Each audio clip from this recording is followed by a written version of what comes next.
There is no better way to enjoy this glorious gluttony of Thanksgiving than with food and football. But until we get a good look down Magnolia Lane, there was a tune-up tournament being played in Bermuda of all places. The Baltimore Ravens and the Pittsburgh Steelers should have been smash-mouth hard-nosing it up right now.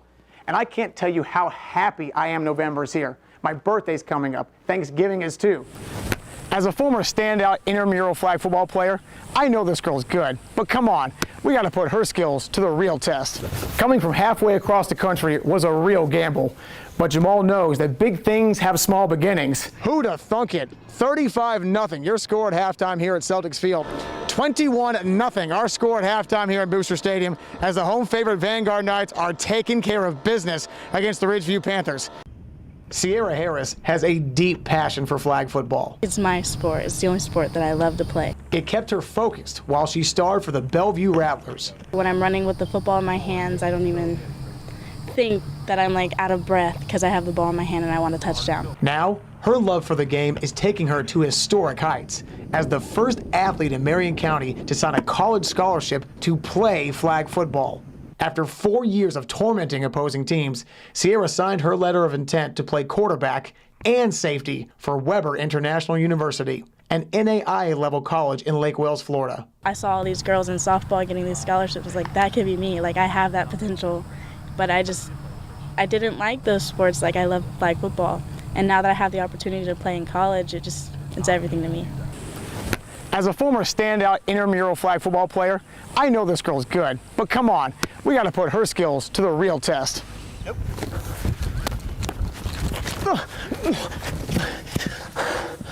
Yeah, she's good.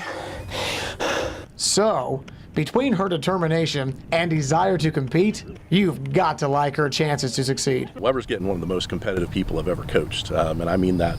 I've coached tackle football, baseball, basketball. It really doesn't matter. You put her on the field, she's going to be the best player on the field because of it. She's just that competitive, so when the lights go on, you know, she's ready to go. While Sierra admits she'll have to raise her game at the next level, she is more than ready to prove herself. Every athlete on the field is going to be top-notch, but I'm excited as well for the challenge. Sierra will report to Weber and start her new chapter August 15th. Reporting in Bellevue, Chris Pinson, TV20 Sports.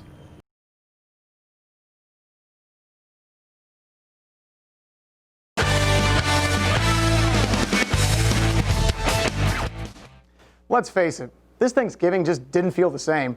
Aunt Gladys wasn't around to drop her dentures in the gravy boat, and Uncle Raymond didn't get a chance to rant about politics through dinner. But luckily, Washington and Dallas squared off to give us some sense of normalcy and entertainment. We picked this one up in the fourth quarter. Dallas, trailing by 4, tries to run a fake punt from their own 24-yard line on 4th and 10.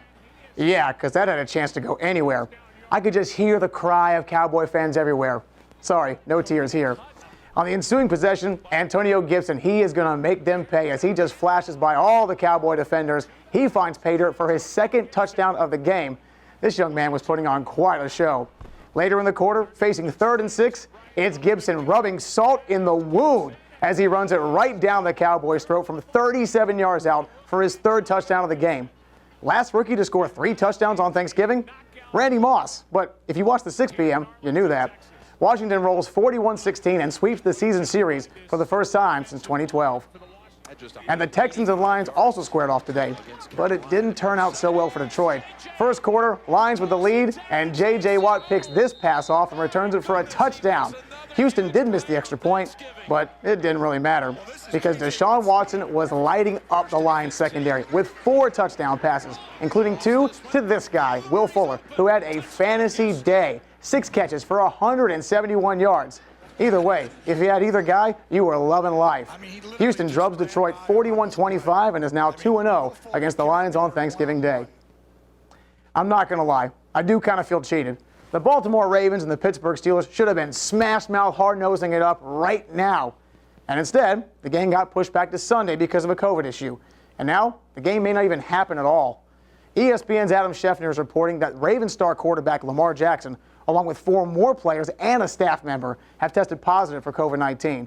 Head coach John Harbaugh also confirmed that players will not be allowed at the team facility at all until Monday at the earliest. And to make matters worse, Both the Ravens and Steelers have already had their bye week, so trying to reschedule this game looks more and more unlikely. Oh, and don't forget, the Ravens are supposed to host the Cowboys next Thursday on Thursday Night Football. So no matter which way you slice it, Ravens organization and the NFL, they're in a real pickle. Between the delicious food and all the talk about Gator defense, I know you're probably stuffed to the max, but even with Florida taking on gutted Kentucky, there's still room for improvement. And while that doesn't sound too difficult, since the Wildcats are coming off a 60-point beatdown courtesy of Bama, and they won't have a bulk of its players because of a COVID outbreak, there's still a conference opponent the Gators have to take seriously. Florida's defense remains the wild card of that team, and for good reason. It gives up 410 yards per game and has allowed opponents to score 24 or more points in 5 of 7 games this season.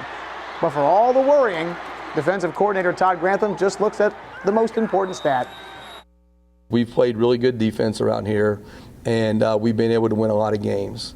The bottom line is you win games. Right now, I believe, and to date, we're the winningest staff over the last 3 years coming in new, as far as number of wins. So obviously we're doing something right. And while concerns about the Gators defense will continue, there is no issue as to where the 4-star linebacker Chief Borders is going to commit. The 6'5", 242-pound linebacker, he's a monster. He officially told Dan Mullen via FaceTime that he is 100% committed to Florida. Originally, Borders committed to UF last November, but his dream school, Stanford, they made a heavy push for the sought-after stud. His commitment already bolsters a talented and loaded 2021 recruiting class ranked 7th in the nation. Borders has 106 total tackles and 2 sacks in his 2 seasons at Heard County. Chris Pinson, TV20 Sports.